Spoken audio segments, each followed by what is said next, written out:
Thank you, Mr. Chairman. Mr. Ambassador, thank you for your hard work, for your patience through this process, your persistence. I can appreciate your venting. We've had 7 months to look this deal over. There's never going to be a perfect deal, but this deal is substantially better in every way, from the 170,000 jobs to the overall economic impact to the worker, not only in the U.S., but in our partner nations, including Mexico. What happens if we don't pass this with respect to the new labor provisions that are not just a sidecar deal like it was in NAFTA, but actually part of the core of the USMCA agreement? If we don't pass this, for heaven's sake, what happens to all those provisions that the labor union reps who lined this panel here spoke with glowing sentiment about, even praised you for your great work in substantially improving the position of the worker? What happens to those, Mr. Ambassador, if we fail to pass USMCA? See, I think that is just so important. That's the fundamental question.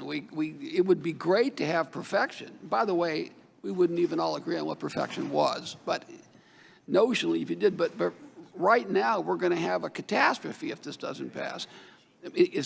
You're not going to have labor enforcement. You're going to have economic. I mean, there are tens of millions of jobs at stake.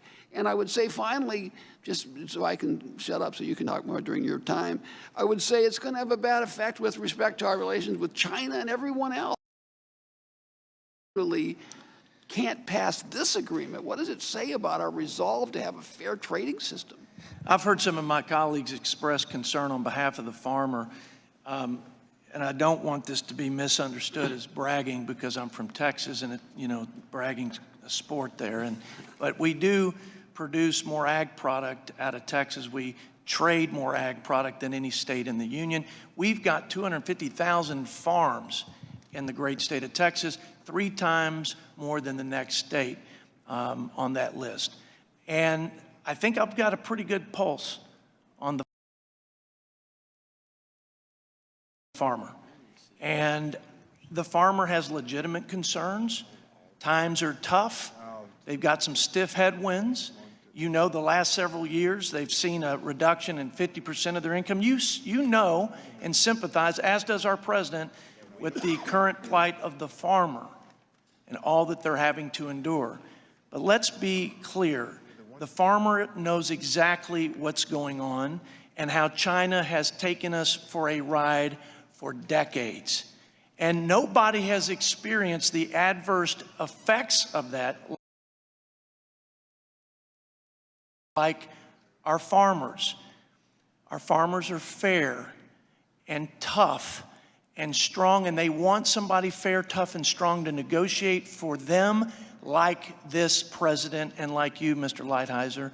And they understand that there's never going to be a good time to renegotiate a deal with China, to hit reset and hold them accountable for all of their unjust and unscrupulous behavior. America's the only country that can do that. You know that, and I know that. And you know they're one of the greatest existential threats to the future of this country and the world.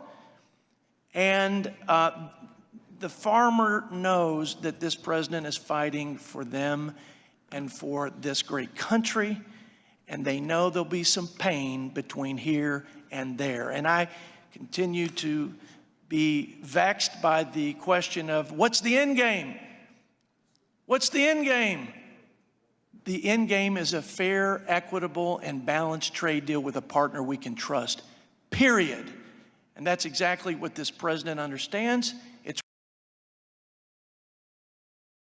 what he is doggedly committed to. And I appreciate the fact that for such a time as this, for such an issue as this, we have a president like Donald J. Trump. And so I think I can speak for my farmers. we appreciate. They're also gracious people, Mr. Lighthizer, and they want to say thank you to this president for the trade assistance, for the tariff mitigation, the MFP coming through Mr. Perdue's agency. We need to give them enough relief to allow them to give the president enough runway to get to a real deal, not window dressing, a real deal. Thank you, Mr. Chairman. I yield back.